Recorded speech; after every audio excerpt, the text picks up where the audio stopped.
Halo Sobat Movie, kembali lagi di Dam Health Channel.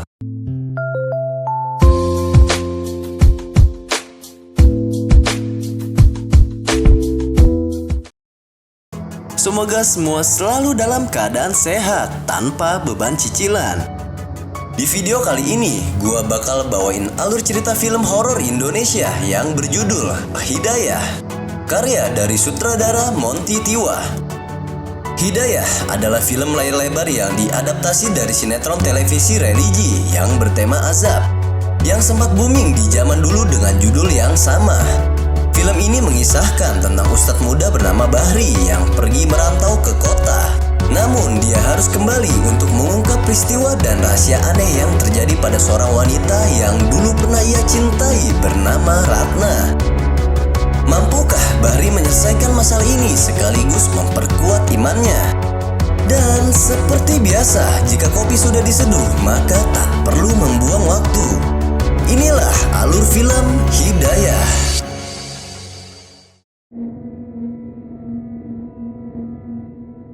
Film bermula dengan diperlihatkannya beberapa orang sedang membawa keranda dan seekor anjing yang turut serta mengiringi menuju pemakaman umum setempat untuk melakukan proses penguburan seorang jenazah wanita bernama Ratna.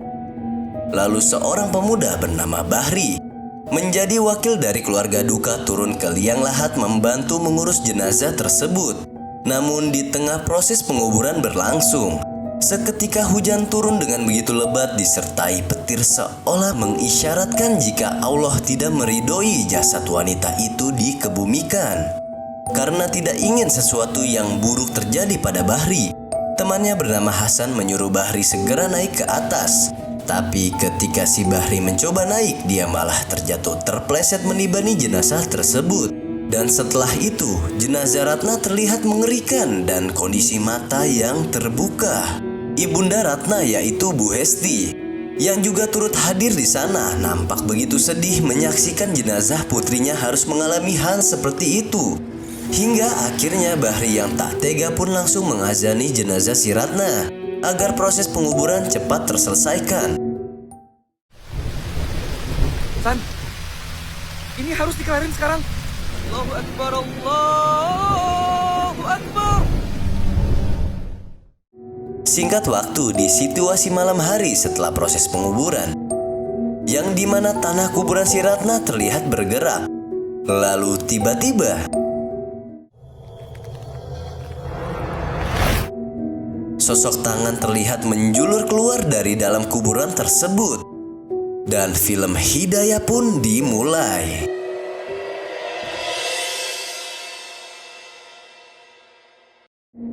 Lalu kita diperlihatkan 4 hari sebelum terjadinya kematian Ratna.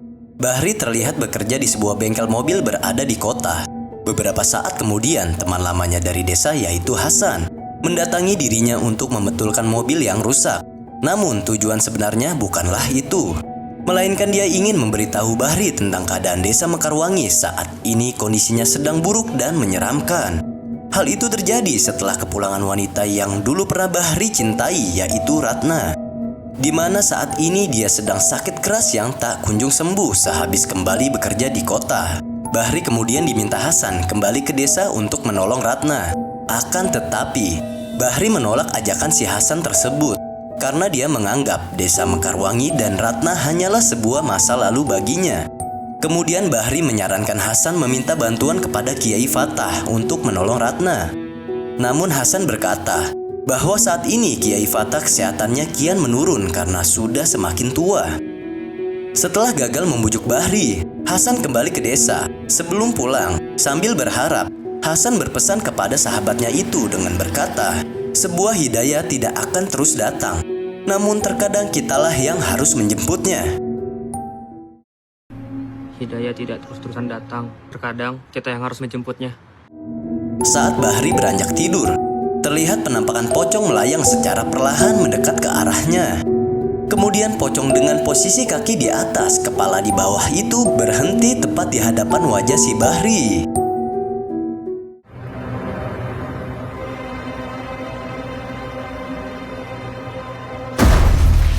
Selepas menampakkan si pocong, Kemudian Bahri mendengar suara rintihan wanita minta tolong yang memanggil namanya dari arah kejauhan. Ia pun beranjak dari tempat tidurnya untuk mendekati sumber suara itu berasal.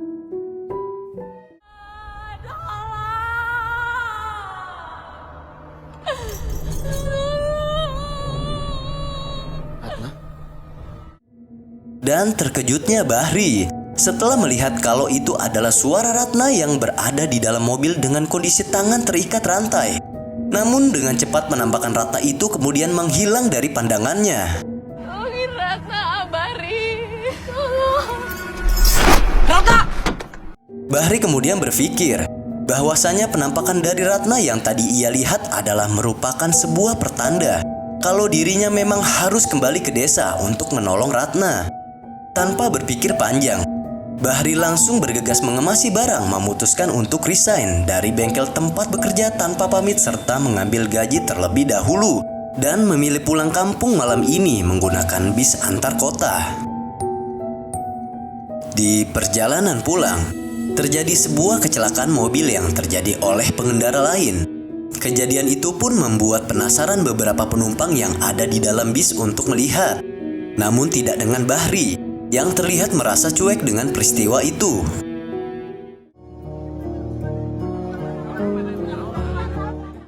Beralih dengan kondisi rumah Ratna di desa, terlihat Bu Hesti merawat Ratna dengan rasa kasih sayang yang tulus. Tak berselang lama, datang pemuda begundal tanpa rasa kesopanan bernama Asep ke rumahnya. Dengan nada keras dia berucap, lebih baik Ratna sebaiknya cepat mati karena penyakitnya itu sudah mengganggu kenyamanan warga desa yang lain. Dia juga menyarankan Bu Hesti agar membawa putrinya itu ke pesantren supaya diruqyah di sana. Asep juga mempermasalahkan perihal utang suami Bu Hesti yang belum sempat dibayarkan. Namun suaminya itu malah sudah mati dengan cara gantung diri di hutan. Singkat waktu tibalah Bahri di desa Mekarwangi. Dengan kondisi hujan, kedatangan Bahri rupanya dirasakan oleh si Hasan. Namun kehadiran Bahri tidak disambut baik oleh sebagian warga yang melihatnya datang. Lalu Bahri berpamitan pada Hasan. Dia berkata akan pergi menemui Abah di rumah terlebih dahulu dan mungkin akan beristirahat malam ini di sana. Abah sepertinya telah menyadari maksud tujuan Bahri datang kembali ke desa ini setelah sekian lama dirinya pergi, yaitu menolong Ratna. Abah lalu menjelaskan jika dirinya sehat mungkin dialah yang akan membantu Ratna serta warga desa lainnya. Setelah itu, Abah menyuruh Bahri beristirahat malam ini di kamar bekas miliknya dulu yang memang selalu dikosongkan semenjak Bahri pergi. Di keesokan harinya, Bahri teringat dengan masa lalunya bersama Ratna, di mana dulu Bahri mengenal Ratna sebagai wanita yang tidak hanya cantik namun juga soleha. Tetapi kedekatannya dengan si Ratna kerap diganggu oleh si Asep yang juga naksir dengan si Ratna. Hingga dari perselisihan mereka, Asep menilai Bahri sudah memanfaatkan agama hanya untuk mendekati wanita. Kemudian Bahri dipanggil si Ahmad untuk menemui Abah di rumah. Di hadapan Abah, Bahri menceritakan segala cobaan berat yang telah ia lalui, di mana dulunya dirinya hancur karena fitnah. Hal itu disebabkan setelah kegagalan dirinya meruqyah seseorang hingga menyebabkan orang itu meninggal dunia. Saat di penjara, Bahri mendapat kabar kalau ibu yang dia cintai satu-satunya telah meninggal dunia. Dan yang paling membuatnya sedih, dia tidak bisa melihat dan membantu menguburi jenazah ibunya tersebut. Merasa cobaan itu terlalu berat, Bahri pun sempat meragukan akan kebaikan dari Allah. Lalu Abah menjelaskan, jangan pernah kau mempunyai perasaan buruk kepada Allah, karena sesungguhnya setiap cobaan pasti akan ada hikmah di balik kuasanya. Setelah mendapatkan pencerahan, Bahri pun teringat tujuan awal datang kembali ke desa Mekarwangi, yaitu menolong Ratna. Ditemani Hasan, Bahri pun tiba di rumah Ratna. Setelah disajikan teh hangat, Bu Hesti lalu menceritakan semua keadaan putrinya. Setelah pulang dari kota, Ratna jatuh sakit dan tidak lagi mau berbicara. Bu Hesti pun sudah pasrah jika harus kehilangan putrinya daripada melihatnya menderita seperti itu. Kemudian teriakan keras Ratna terdengar dari dalam kamar. Lalu dengan sigap, Bu Hesti langsung bergegas menuju ke kamarnya.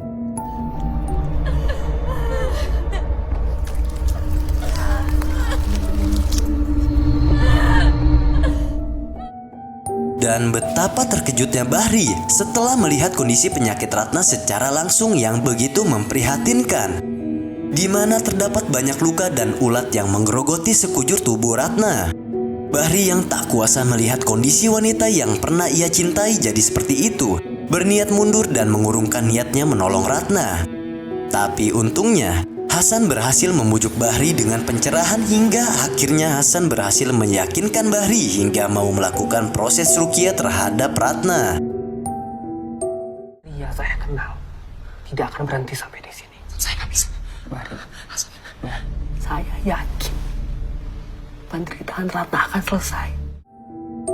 Bahri memulai dengan memegang tangan Ratna serta air hangat dalam wadah.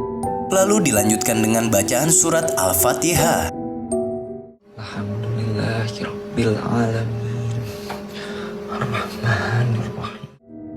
Dari proses itu pun akhirnya berhasil membuat Ratna tenang hingga tertidur untuk beberapa saat. Tiba di malam hari, tubuh Ratna kembali meronta-ronta. Bahri yang terus mengaji di samping Ratna lalu membacakan ayat kursi agar Ratna bisa kembali tenang. Jin dalam tubuh Ratna itu pun marah mendengar lantunan ayat suci Al-Quran dari orang beriman. Hal itu bisa dilihat di pandangan cermin lemari dengan penampakan wujud Ratna tapi dengan gerakan yang berbeda. Kemudian kekuatan amarah jin itu pun menghancurkan lampu penerangan disertai kaca jendela yang ada di sana. Bismillahirrahmanirrahim. Allahu la ilaha illa huwal hayyul qayyum. La ta'khuzuhu sinatun wa la naum. Lahu ma fis samawati wa ma fil ard. Man dzal ladzi yasfahu indahu illa bi'idznih. Ya wal faqna ainihi wa la yuhituna. Dirasa keadaan Ratna sudah membaik, Bahri lalu beranjak memberitahu hal itu kepada Bu Hesti. Lalu tiba-tiba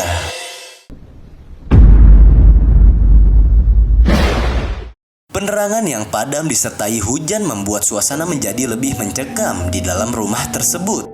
Menggunakan penerangan yang terbatas, Bahri dan Bu Hesti lalu kembali ke kamar untuk melihat keadaan Ratna. Akan tetapi, Ratna sudah menghilang dari kamarnya.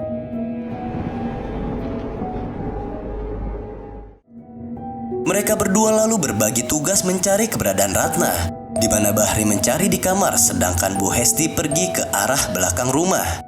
Dan tanpa disadari, rupanya sosok Ratna muncul berada di sampingnya.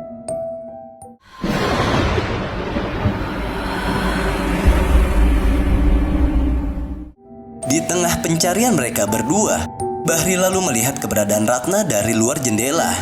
Ia pun segera menyusul ke sana. Rata.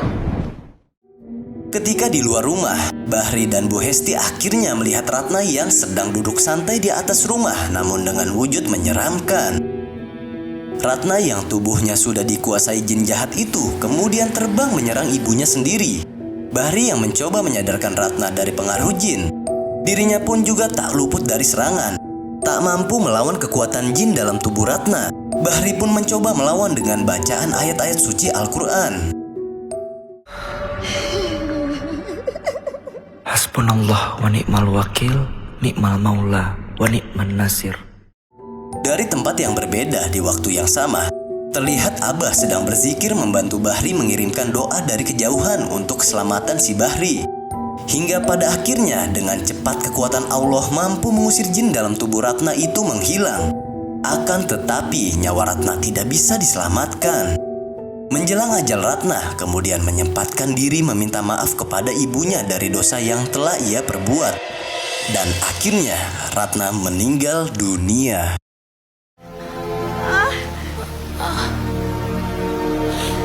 Ayo, mau ke dalam. Ikhlas Bu. Di keesokan harinya, jenazah Ratna akan dikuburkan di pemakaman umum desa setempat. Terlihat beberapa warga sekitar mencium aroma busuk yang keluar dari dalam keranda jenazah Ratna saat melintas. Di perjalanan menuju makam, para pemuda begundal yang dipimpin oleh Burhan melarang jika wanita seperti Ratna dikuburkan di sini karena takut berdampak sial pada kampung mereka. Lalu Bahri berkata, jika jasad Ratna akan tetap dikuburkan di desa ini dan akan dimakamkan di samping ayahnya, karena itu sudah kewajiban seorang muslim dan menjadi hak almarhumah. Mendengar perkataan Bahri, Akhirnya Burhan dan kawan-kawan itu pun diam dan mengalah.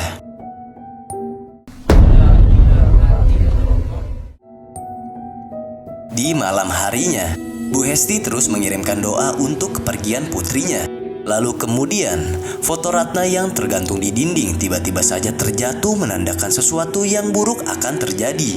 Dan benar saja, dari kuburan terlihat sosok tangan Ratna yang keluar untuk membalas dendam. Di tengah malam, istri Asep yang lagi ngidam meminta suaminya mencarikan buah mangga untuknya saat ini juga. Karena demi keinginan si calon bayi, Asep pun langsung bergegas mencarikannya walaupun hari sudah malam. Dan setelah suaminya pergi mencari mangga, Yanti kemudian berniat menimba air dari dalam sumur di belakang rumah. Namun bukan air yang ia dapat, melainkan sesosok ular berada di dalam ember tersebut. Karena kaget, ia pun sampai terjatuh dan mengalami pendarahan pada kandungannya. Yanti terus berusaha merangkak masuk ke dapur menjauhi ular. Dan di saat dia membuka pintu,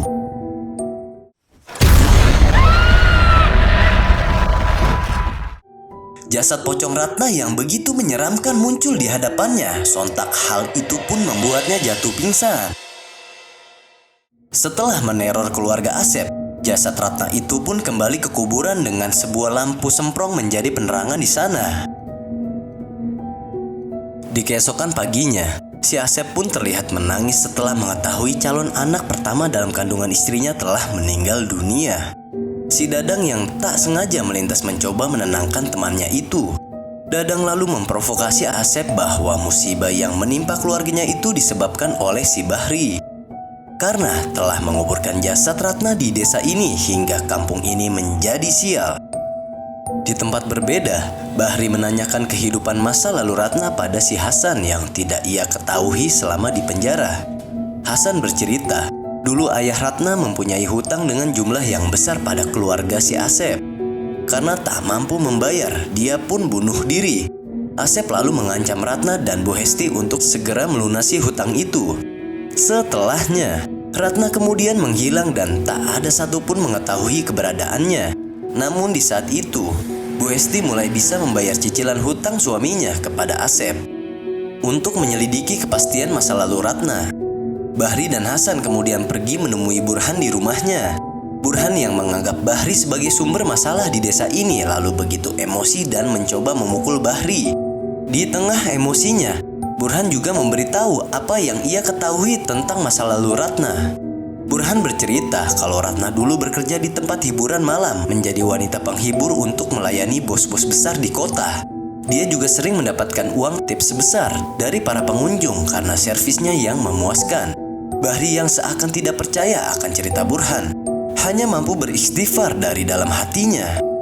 Burhan juga berkata kalau dia selalu diberi uang untuk tutup mulut oleh Ratna agar tidak memberitahu ibunya dan warga tentang pekerjaannya di kota. Namun setelah itu, Ratna pensiun karena sakit dan kembali pulang ke desa. Tiba di malam hari, si Burhan yang sedang berada di rumah mendengar suara wanita dari arah luar yang memanggilnya. Ia kemudian beranjak dari kursi untuk memeriksa sumber suara itu berasal sampai di tengah hutan.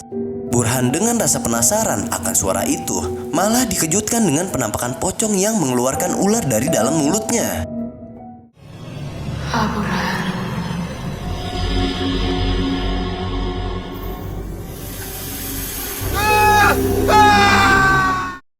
Dengan penampakan pocong yang mengeluarkan ular dari dalam mulutnya. Hal itu pun langsung membuat si Burhan lari tunggang langgang ketakutan. Sedangkan di tempat lain, si Dadang yang lagi naik motor melintasi jalanan sepi mengalami teror yang sama, di mana dia dikejutkan dengan pocong Ratna terlihat dari arah spion, duduk manis berboncengan dengannya. Pocong! Saat di kamar, Burhan masih memikirkan seolah tidak percaya dengan penampakan Ratna yang ia lihat tadi. Kemudian datang istrinya yang begitu sehabis mandi mencoba merayunya untuk melakukan pusreng malam ini. Namun tiba-tiba wujud si istri Burhan berubah menjadi sosok hantu Ratna yang menyeramkan.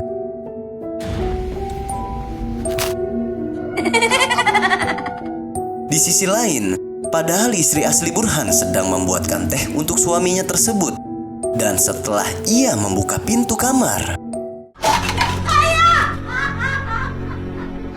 suaminya sudah bundir dengan cara gantung diri. Kematian misterius si Burhan itu pun dengan cepat menyebar ke seluruh penjuru kampung dan teman-temannya. Bahri menceritakan kondisi perasaannya saat ini pada Abah, di mana Bahri mendengar kabar kalau dia dituduh sebagai dalang terjadinya teror oleh warga. Hal itu disebabkan karena kesalahannya telah mengubur jasad Ratna di desa ini. Namun Abah menjelaskan, di mana akan banyak orang beriman seperti dirimu dianggap musuh karena begitulah bentuk memperjuangkan agama. Bu Hesti yang juga mendengar kabar buruk tentang jasad putrinya itu, kemudian pergi ke makam Ratna untuk memastikan segala tuduhan. Dan betapa terkejutnya ia setelah melihat jenazah Ratna tergeletak setengah badan keluar dari dalam kubur disertai sesajen ritual perdukunan di area makam. Ke alam barzah tidak pernah Ratna pun demikian, dan terus dia berjuang sudah tidak bisa lagi. Bu Hesti yang tak terima makam putri tercintanya diperlakukan seperti itu, kemudian membuang seluruh barang sesajen, lalu memeluk jasad Ratna sembari memohon ampun kepada Allah atas segala dosa yang telah diperbuat putrinya semasa hidup. Singkat waktu di malam hari, salah satu pemuda pesantren terlihat hendak menunaikan ibadah sholat Isya.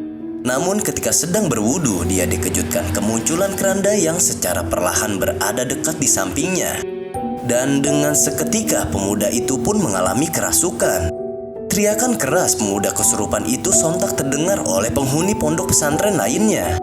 Mereka pun berlarian untuk menolong pemuda tersebut. Bahri yang datang lalu membimbing santri yang lain agar terus membacakan doa bersama-sama. Namun situasinya akan menjadi lebih sulit, di mana dua orang santri juga mengalami kesurupan, lalu dengan serentak ketiga santri itu berusaha menyerang Bahri. Allahu Akbar. Iznada rabbahu ani masyanis syaitani binusbi wa azab.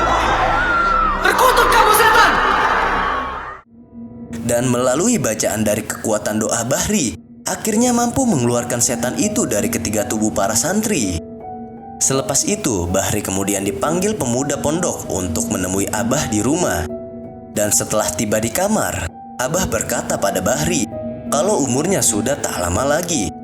Dia pun memberikan sebuah tasbih sebelum kepergiannya. Dan setelah Abah mengucapkan 2 kalimat syahadat, dia pun meninggal dunia. Di keesokan paginya, saat para penghuni pesantren menyolati jenazah Abah di masjid, si Asep dan Dadang serta beberapa warga desa lainnya datang meneriaki nama Bahri dari luar masjid. Rupanya mereka menuntut agar Bahri keluar dari kampung ini karena mereka tak ingin nasib jenazah Abah jika dikuburi Bahri akan sama dengan apa yang terjadi dengan Ratna kembali terulang. Bahri yang malas berdebat dengan warga kampung lebih memilih mengalah dan akan pergi malam ini meninggalkan desa Mekarwangi. Sedangkan dari tempat berbeda, ada seorang wanita yang hendak melayat ke kuburan Ratna. Namun setelah dia melihat kondisi makam dengan jasad Ratna tergeletak di luar, dia pun lari ketakutan.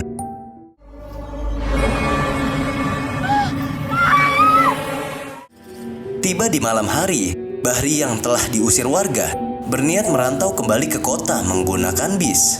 Namun ketika di dalam bis, dia melihat wanita sedang menangis terseduh-seduh.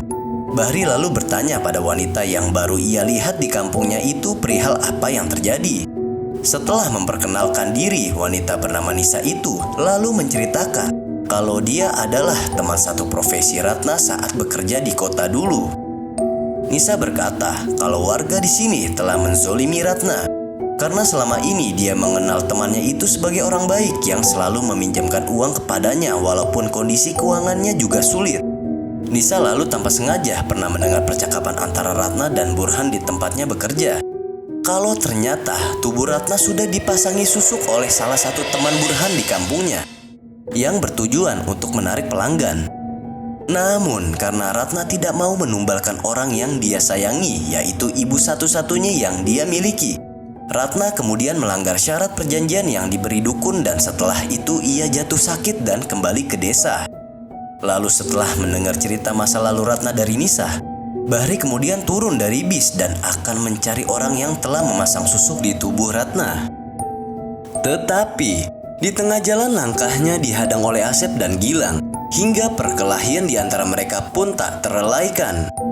Asep yang kalah dalam pertarungan terus dipukuli Bahri supaya memberitahu siapa di antara teman mereka yang telah memasang susuk di tubuh Ratna.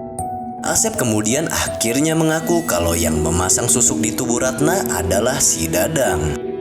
Dan setelah mengetahui siapa pelaku yang telah memasang susuk di tubuh Ratna, Bahri dengan cepat bergegas pergi ke rumah si Dadang ditemani Hasan.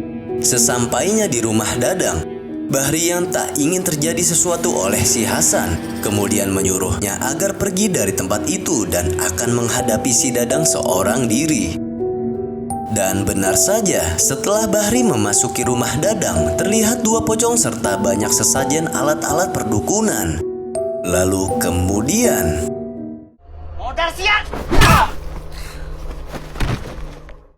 si dukun Dadang berambut gondrong muncul dari arah belakang, kemudian langsung memukul Bahri hingga pingsan seketika. Tubuh Bahri lalu dibaringkan di atas meja serta ditaburi kembang, karena si dukun bertujuan agar menjadikan tubuh Bahri sebagai tumbal seserahan untuk para iblis. Sebelum membunuh Bahri, Dadang mengatakan kalau dia sudah memasang susuk di tangan Ratna, mata hingga bagian vital tubuh Ratna. Namun pada saat dia meminta bayaran lebih, Ratna malah memilih mundur. Dadang pun membalaskan dendam dengan memanfaatkan jasad Ratna untuk menakuti warga desa. Karena dia berpikir semakin manusia takut, semakin manusia lupa akan Tuhan, dan hal itu jadi lebih mudah bagi Dadang untuk merebut keimanan manusia agar bersekutu dengan setan. Hal itu pun bisa membuat ilmu hitam yang dimiliki Dadang menjadi lebih kuat. Dari setengah sadarnya Bahri lalu teringat akan perkataan si Abah yang seketika memberinya kekuatan. Si Dadang lalu mengambil keris yang sudah ia bacakan mantra untuk menusuk Bahri. Loba nu bersekutu jeung setan merenggut keimanan seluruh warga kampung. Iya, semakin kuat ilmu aing. Ayeuna bisa nyusul si Ratna ka bogom maneh neraka. Dan untung saja Bahri mampu bangkit, lalu dengan sigap menangkis serangan yang dilancarkan si Dadang. Perkelahian sengit pun terjadi di antara mereka berdua sampai akhirnya si Bahri mampu mengalahkan dukun Dadang dengan memanfaatkan potongan kayu yang ia gunakan untuk memukul kepala Dadang hingga tak sadarkan diri.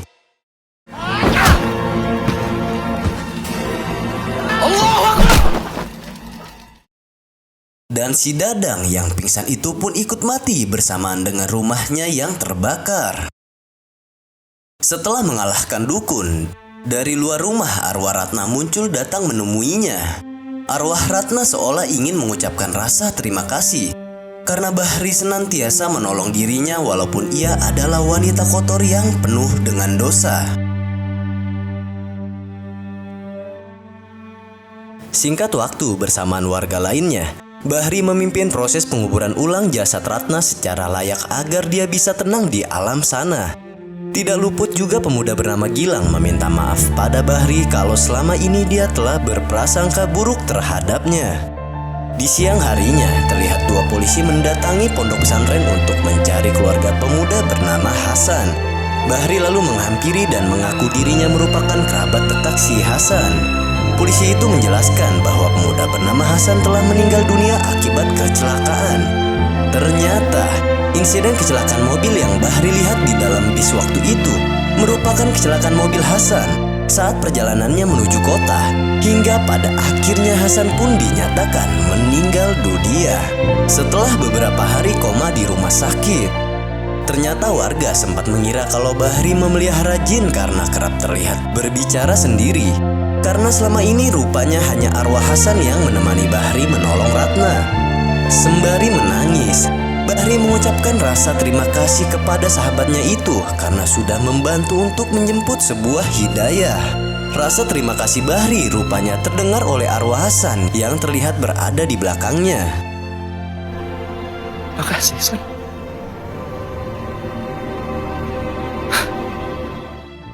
Dan film pun berakhir.